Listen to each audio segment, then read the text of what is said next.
అదరగొట్టే కారం రంగు రుచి ఆచి కారం పొడి.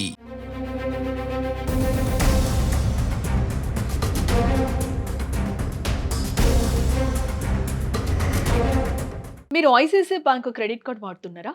అయితే మీకు అలర్ట్. సాధారణంగా కొత్త సంవత్సరం వస్తుందంటే బ్యాంకులు ఆఫర్లు ఇస్తాయి. బట్ ఐసీఐసీఐ బ్యాంక్ మాత్రం తన కస్టమర్లకు ఊహించని షాక్ ఇచ్చింది. జనవరి నుంచి క్రెడిట్ కార్డ్ నిబంధనలో భారీ మార్పులు చేస్తూ సంచలన నిర్ణయాన్ని తీసుకుంది. ఇప్పటి వరకు మనం ఎంజాయ్ చేసిన ఫ్రీ సర్వీసులకి ఇకపై డబ్బులు చెల్లించాల్సిందే అంట. మనం చేసే చిన్న చిన్న ఆన్లైన్ గేమింగ్ పేమెంట్స్ దగ్గర నుంచి అత్యవసరానికి వాడుకునే వాలెట్ లోడ్స్, ఫ్యామిలీతో వెళ్లే వెకేషన్ ఖర్చుల వరకు ప్రతి దానిపై అదనపు ఛార్జీల బాధుడు మొదలు కాబోతోంది. అసలు బ్యాంక్ ఎందుకు ఈ నిర్ణయం తీసుకుంది? ఈ కొత్త రూల్స్ వల్ల సామాన్యుడి జేబుకి ఎంత చిల్లు పడబోతోంది? రివార్డ్ పాయింట్స్ విషయంలో జరిగిన డ్యామేజ్ ఏంటి? ఏ విషయాలన్నీ పిన్ టు పిన్ వివరంగా ఈ వీడియోలో చెప్పే ప్రయత్నం చేస్తాను. తప్పకుండా వీడియో లాస్ట్ వరకు చూడండి. ఫ్రెండ్స్, డిజిటల్ పేమెంట్స్ పెరిగాక క్రెడిట్ కార్డు వాడకం సర్వసాధారణమైపోయింది. కానీ ఐసిఐసిఐ బ్యాంకు తీసుకున్న తాజా నిర్ణయాలు మాత్రం వినియోగదారులకు మింగుడు పట్టం లేదు. అందులో మొదటిది గేమింగ్. ఈ మధ్యకాలంలో డ్రీమ్11, రమ్మీ, ఎంపీఎల్ వంటి ఆన్లైన్ గేమింగ్ ప్లాట్ఫామ్ల్లో డబ్బులు యాడ్ చేయడం ఎక్కువైంది. ఇకపై మీరు మీ క్రెడిట్ కార్డ్ ద్వారా ఇలాంటి గేమింగ్ యాప్స్లో పేమెంట్ చేస్తే ప్రతి లావాదేవీపై 2% అంటే 2% ట్రాన్సాక్షన్ ఫీజు చెల్లించాల్సి ఉంటుంది. ఉదాహరణకు మీరు ₹1000 యాడ్ చేస్తే అదనంగా ₹20 బ్యాంక్ ఛార్జీగా కట్ అవుతుందన్నమాట. రెగ్యులర్గా ఆడేవారికి ఇది ఒక పెద్ద దెబ్బగానే మనం భావించాలి. రెండోది వచ్చేసి వాలెట్ లోడ్. చాలా మంది క్రెడిట్ కార్డ్ నుంచి అమెజాన్ పే, పేటిఎం, మొబిక్విక్ వంటి వాలెట్లలోకి డబ్బులు లోడ్ చేసి అక్కడి నుంచి యూపీఐ పేమెంట్స్ చేస్తూ ఉంటారు.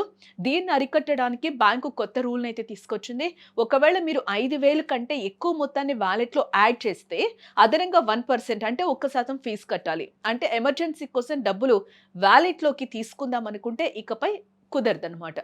నెంబర్ 3 వచ్చి ప్రయాణాలపై అదనపు భారం. సంక్రాంతి లాంటి పండగలప్పుడు లేదా వెకేషన్స్ మనం ఫ్లైట్లు, రైలు టికెట్లు బుక్ చేస్తూ ఉంటాం. ఇకపై ట్రాన్స్పోర్ట్ మర్చెంట్ కేటగిరీ కింద మీరు చేసే ఖర్చు ₹50,000 దాటితే ఆ పైన జరిగే లావాదేవీలకు 1% అదనపు ఛార్జీ పడుతుంది. తరచుగా ప్రయాణాలు చేసే వారికి ఇది ఖచ్చితంగా అదనపు ఖర్చే అవుతుంది. నెక్స్ట్ వచ్చేసి సినిమా ఆఫర్లు అండ్ రివార్డ్స్ కట్. సినీ ప్రియులకు ఎంతో ఇష్టమైన book my show by one get one offer నిబంధనలు కూడా కఠినతరం చేశారు. త్రైమాసికానికి అంటే 3 నెలలకు ఇంత మొత్తం ఖర్చు చేస్తేనే ఈ ఆఫర్ వర్తిస్తుందని, కొన్ని కార్డులకు ఈ సదుపాయాన్ని పూర్తిగా తొలగిస్తున్నామని బ్యాంక్ అయితే స్పష్టం చేస్తూ ఉంది. ఇక 2026 నుండి ఇన్సూరెన్స్ పేమెంట్స్ కావచ్చు, యుటిలిటీ బిల్లులపై వచ్చే రివార్డ్ పాయింట్లపై కూడా పరిమితులు అయితే రానున్నట్లుగా కూడా ఐసిఐసిఐ బ్యాంక్ చెప్తూ ఉంది. నెంబర్ 5 మనం చూస్తే విదేశీ లావాదేవీలు మరియు యాడ్ ఆన్ కార్డ్స్ అన్నమాట.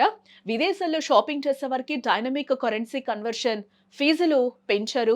అంతేకాకుండా ఇంతకాలం ఫ్రీగా లభించే యాడ్ ఆన్ కార్డుల కోసం కూడా ఇకపై వన్ టైం ఫీజు చెల్లించాల్సి ఉంటుందని కూడా ఐసిఐసిఐ బ్యాంక్ చెప్తూ ఉంది.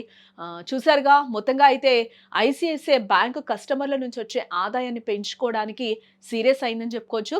ఒక పక్క రివార్డ్స్ తగ్గిస్తూనే మరోపక్క ఛార్జీలు పెంచుతూ కూడా తీసుకున్న ఈ నిర్ణయం మిగతా బ్యాంకులు కూడా ఫాలో అయ్యే అవకాశం ఇక్కడ మనకి కనిపిస్తూ ఉంది. క్రెడిట్ కార్డ్ అంటేనే అప్పు, ఆ అప్పు తీసుకున్నందుకు మళ్ళీ అదనంగా ఫీజులు కట్టాలంటే కష్టమే కదా. సో జనవరి నుంచి మీరు కార్డు స్వైప్ చేసే ముందు లేదా ఆన్లైన్లో పేమెంట్ చేసే ముందు ఒక్కసారి మీ బ్యాంకు నుంచి వచ్చిన మెయిల్స్ ఒకసారి చెక్ చేసుకోండి. లేకపోతే స్టేట్మెంట్ చూసాక షాక్ అవ్వాలి. మరి ఐసిఐసిఐ బ్యాంకు తీసుకున్న ఈ నిర్ణయంపై మీరేమంటారు? ఇలా ఛార్జీలు పెంచడం న్యాయమేనా? మీ అభిప్రాయాన్ని కింద కామెంట్ సెక్షన్లో తెలియజేయండి.